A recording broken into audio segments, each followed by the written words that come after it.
मंचावरील सर्व मान्यवर आणि उपस्थित सर्व भगिनी आणि बंधूंनो, आज अतिशय आनंदाची गोष्ट आहे की लवकरच देशाचे प्रधानमंत्री श्री नरेंद्र मोदीजी हे आपल्याला संबोधित करणार आहेत आणि किसान सन्मान योजनेचा 19वा हप्ता हा त्या ठिकाणी आपल्या खात्यामध्ये जमा करणार आहेत। मोदीजींनी ज्यावेळेस किसान सन्मान योजना सुरू केली त्यावेळी काही लोकांनी टीका केली, पण आज शेतकऱ्याच्या अडीअडचणीच्या काळामध्ये या योजनेच्या माध्यमातून शेतकऱ्याच्या आणि छोट्या शेतकऱ्याच्या खात्यामध्ये जाणारा पैसा हा अडीअडचणीला त्याला कामाला येतो। आणि मला या गोष्टीचा आनंद आहे की महाराष्ट्रामध्ये आपण त्यालाच अनुसरून नमो किसान सन्मान योजना सुरू केली आणि मोदीजींच्या 6000 रुपयाबरोबर महाराष्ट्राचं सरकार देखील 6000 रुपये देतं आणि लवकरच आपण हे 3000 रुपये त्यात अजून वाढ करणार आहोत, म्हणजे वर्षाला 15000 रुपये हे आमच्या शेतकऱ्यांच्या खात्यामध्ये या योजनेच्या माध्यमातून निश्चितपणे त्या ठिकाणी जातील। आज आपण काही शेतकऱ्यांचा सत्कार देखील केलेला आहे, मी त्यांचं मनापासून अभिनंदन करतो।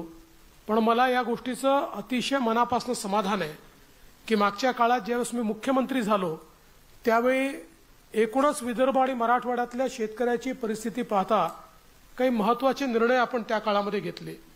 जलयुक्त शिवार सारखी योजना आणली, त्या योजनेच्या अंतर्गत जलसंधारणाचं काम केलं।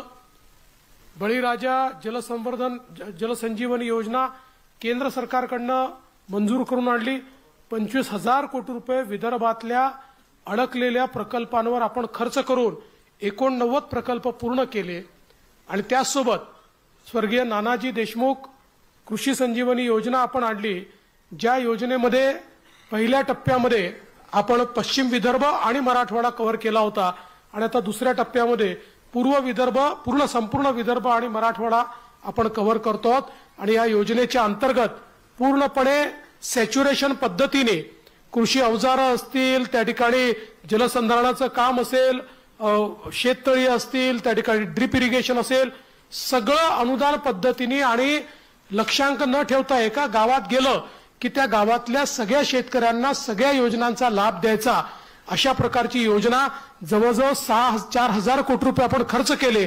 आता पुन्हा नव्याने 6,000 कोटी रुपये आपण खर्च करतोय आणि आज त्या योजनेमुळे अतिशय चांगलं काम हे सुरू झालेलं आहे।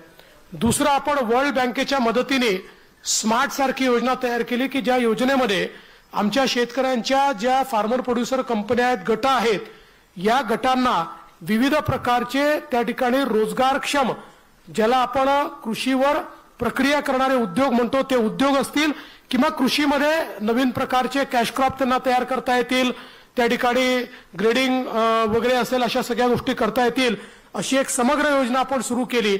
आज मला पाहताना आनंद वाटला की ज्या शेतकऱ्यांचा आपण या ठिकाणी सत्कार स्वागत केलं यातले बहुतांश शेतकरी हे त्या स्मार्ट योजनेतनं त्या ठिकाणी मोठे झालेले आहेत।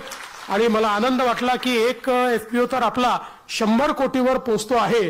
अर्थात त्यांनी जाता जाता मला सांगितलं, सूरजजी जर तुम्ही लक्ष द्या, त्यांचा 60 लाखाचा एक हप्ता बाकी आहे, तो लगेच देऊन टाका, नाहीतर आम्ही चांगलं काम केलं आणि आमचा हप्ता अडकला असं नको। तर मला असं वाटतं की हे जे काही आपण वेगवेगळे त्या काळामध्ये इंटरव्हेन्शन्स केले, आज त्याचं एक मोठं फळ आपल्याला प्राप्त होत आहे।